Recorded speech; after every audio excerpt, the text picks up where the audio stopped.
শুভ শারদিয়া দুর্গাপূজার ব্লগ পর্বের আজকের ভিডিওতে আমি আপনাদের সঙ্গে শেয়ার করব দশমী মানে পুজোর শেষ দিন আমরা সবাই কি করেছি সে সবকিছুই থাকবে আজকের ভিডিওতে।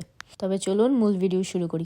দশমীর দিন সকাল 12টায় আমি আর সমা মিলে বের হয়েছি মন্দিরে যাওয়ার জন্য। বাকি সবাই পরে আসবে, আমি আর সমা আগে যাচ্ছে কাকার গাড়িতে করে। আর আজকে আমাদের মন খুবই খারাপ, কারণ আজকে আমাদের পুজোর শেষ দিন, মা আমাদেরকে ছেড়ে চলে যাবে কৈলাসে। আবার আমাদেরকে 1 বছর অপেক্ষা করতে হবে মায়ের আসার জন্য।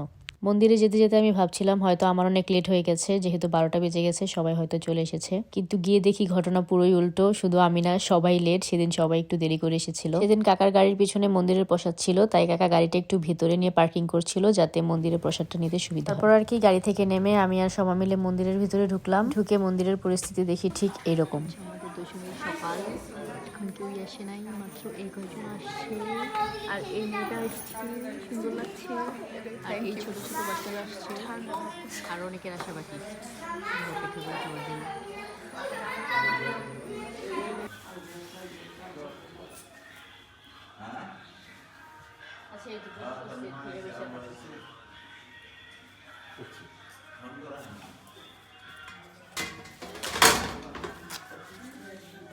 আগে আইনে গেছে আমি আমরা কি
এখানে আছে মাইক্রোফোন দিও।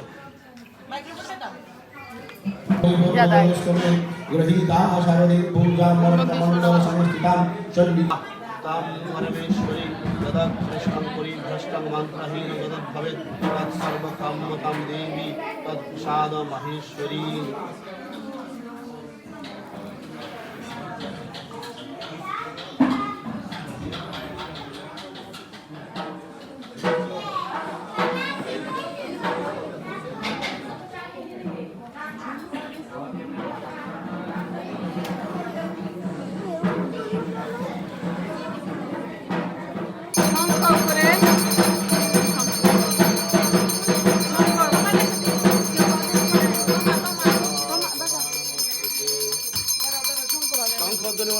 ঢাক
দর্পণ বিসর্জনের সাথে সাথে মা মর্ত ছেড়ে কৈলাসের উদ্দেশ্যে যাত্রা করলেন। আর এখন আমরা চলে এসেছি প্রসাদ খাওয়ার জন্য। সেদিন প্রসাদের মেনুতে ছিল খিচুড়ি আর সবজি। প্রসাদ খাওয়ার পর আমরা সবাই মিলে রেডি হচ্ছিলাম মাকে বরণ করার জন্য।